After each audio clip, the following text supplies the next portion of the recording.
Hey everyone, welcome back to the Rideshare Hub. I'm Jacob Letman. Before we get going with today's video, if you need an opportunity to make some extra income, we have a link in the video description below for Instacart where you can sign up to deliver groceries. After you do your first 125 deliveries in the first 30 days, you're eligible for a sign-up bonus of up to $1,000. It might be $300 or $500 all the way up to $1,000. It just depends on the area that you live in. But I know a lot of you could use a little extra income right now, so if that's you, check out the link in the video description below. Hey everybody, and welcome back to the Rideshare Hub. Jacob Letman here. 30 million. That's the number of Americans that have now filed for unemployment insurance benefits across the nation. That is insane. And I'm fairly certain we have not seen the end of it yet. We're in a weird time right now. We're at the beginning of May.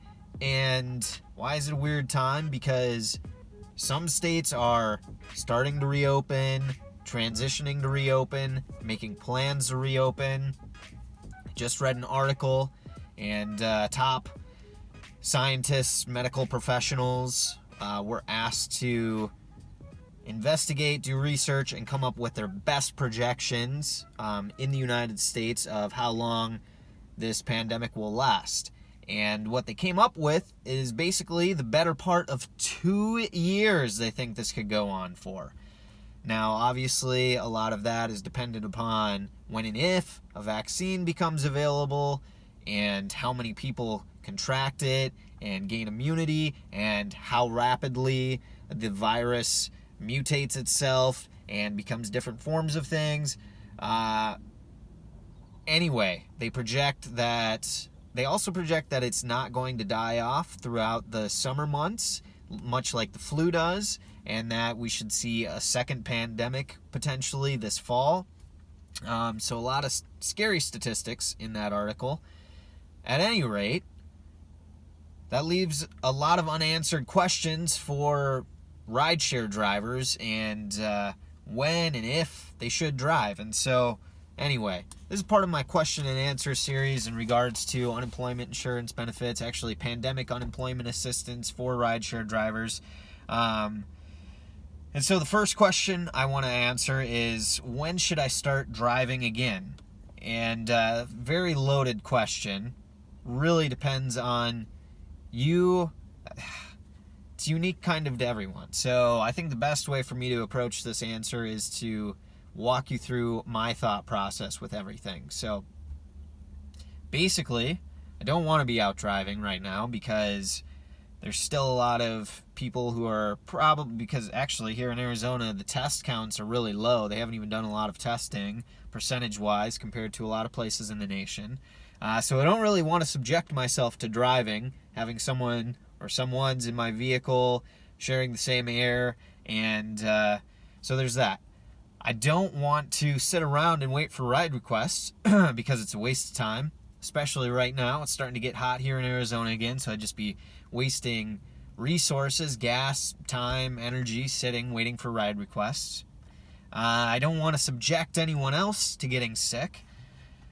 And so that's from, like a personal health safety standpoint. From an economic standpoint, starting to get more information on how these pandemic unemployment benefits will work.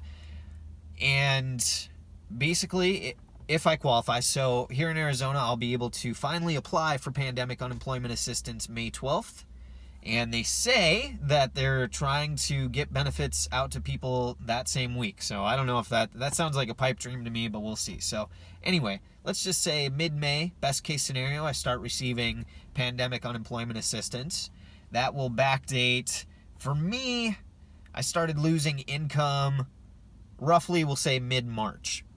So I'll have a couple of weeks in March, 4 weeks in April, and at least, a couple weeks in May.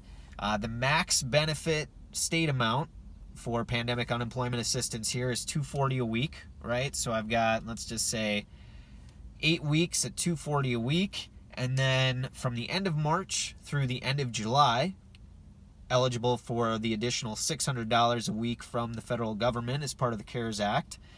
So looking at $840 a week. And again, that first number, that 240, is flexible. It depends on income verification. But anyway, just best case scenario. $840 a week, end of March through end of July.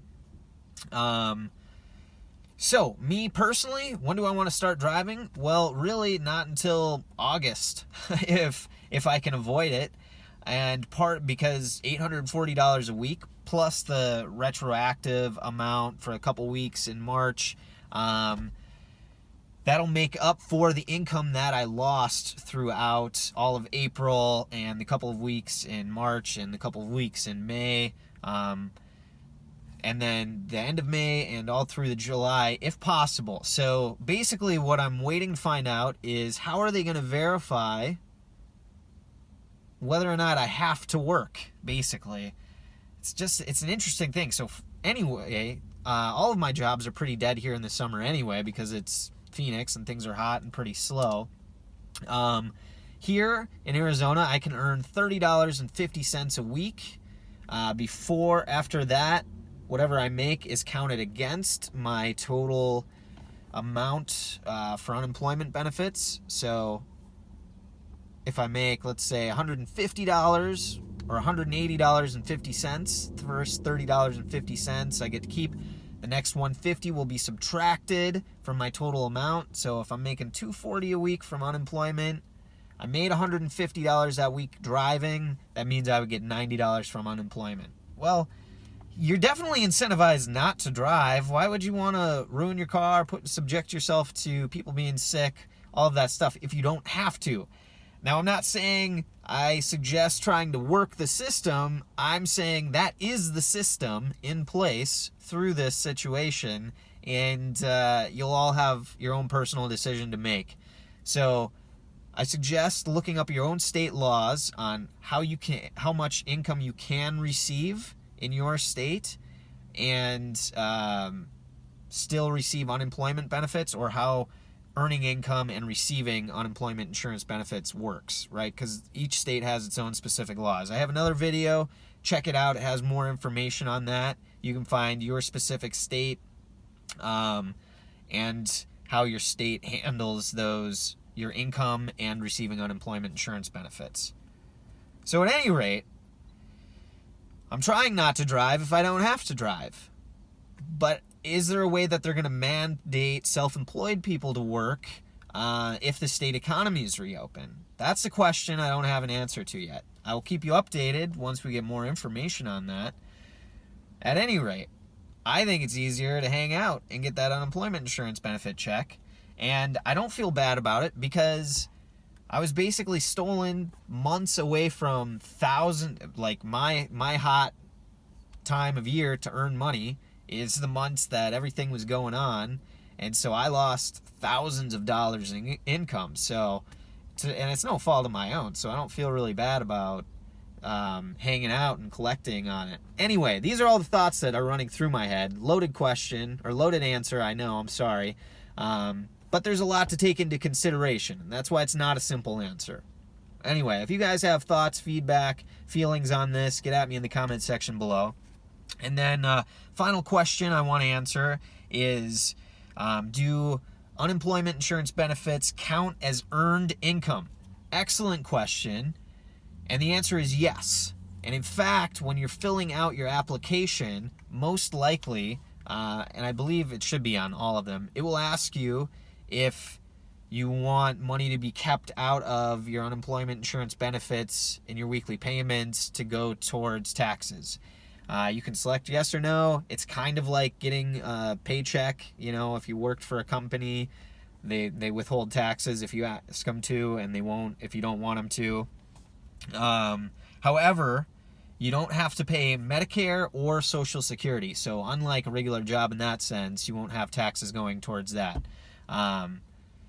So anyway, and if you choose not to, definitely just know that that is earned income and will be taxable. And that goes for the state unemployment insurance benefit amount that you will receive under pandemic unemployment assistance, and it also goes for the weekly $600 a week federal government stipend from the end of March 29th through July 25th as part of the CARES Act. So, all right, hopefully you guys followed those.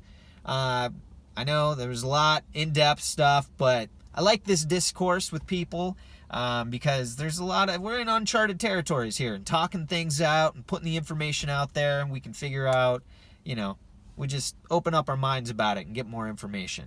Help everybody out. That's the game plan. All right, you guys, that's what I got for you guys. I'm Jacob Letman. This is the Rideshare Hub. Until the next time, you guys, stay safe out there.